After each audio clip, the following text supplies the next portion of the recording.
کیا عورت پیتل کی چوڑی پہن سکتی ہے؟ اگر کوئی عورت پیتل کی چوڑی پہن کر نماز پڑھے تو ایسی عورت کی نماز کا کیا حکم ہوگا؟ اسی طرح عورت سونے اور چاندی کے علاوہ بھی کسی اور چیز کی انگوٹھی پہن سکتی ہے یا نہیں؟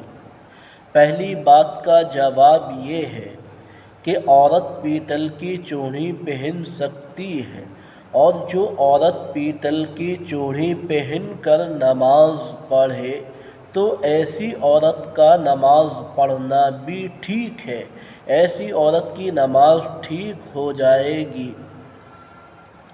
دوسری بات کا جواب یہ ہے کہ عورت صرف سونے اور چاندی کی انگوٹھی پہنے، سونے اور چاندی کے علاوہ کسی اور چیز کی انگوٹھی پہننا جائز نہیں ہے۔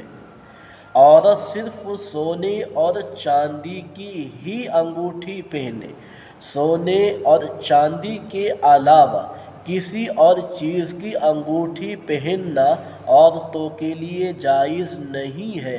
نبی کریم صلی اللہ علیہ وسلم نے تانبے کی انگوٹھی دیکھ کر ارشاد فرمایا، کیا ہوا کہ تم میں سے بتوں کی بو آ رہی ہے؟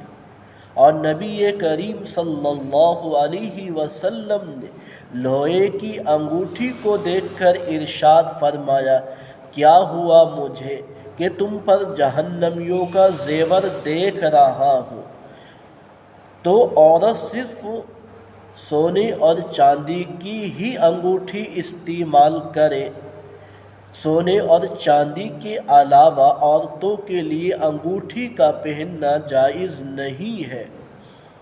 ہاں، ایک بات یہ ہے کہ عورت سونے اور چاندی کے علاوہ کا زیور استعمال کر سکتی ہے۔ دونوں بات سمجھے، انگوٹھی صرف سونے اور چاندی کی پہنے، انگوٹھی کے علاوہ جو زیور ہے وہ کسی بھی چیز کا پہنا جا سکتا ہے۔ اسی طریقے سے ایک بات یہ مشہور ہے جو غلط بات ہے کہ جو عورت چوڑی نہ پہنے اس کے ہاتھ کا کھانا حرام ہے۔ یہ بات عوام میں بہت مشہور ہے، لیکن یہ بات غلط ہے۔ جو عورت چوڑی پہنے بغیر کھانا بنائے اس کے ہاتھ کا کھانا ٹھیک ہے، حرام نہیں ہے۔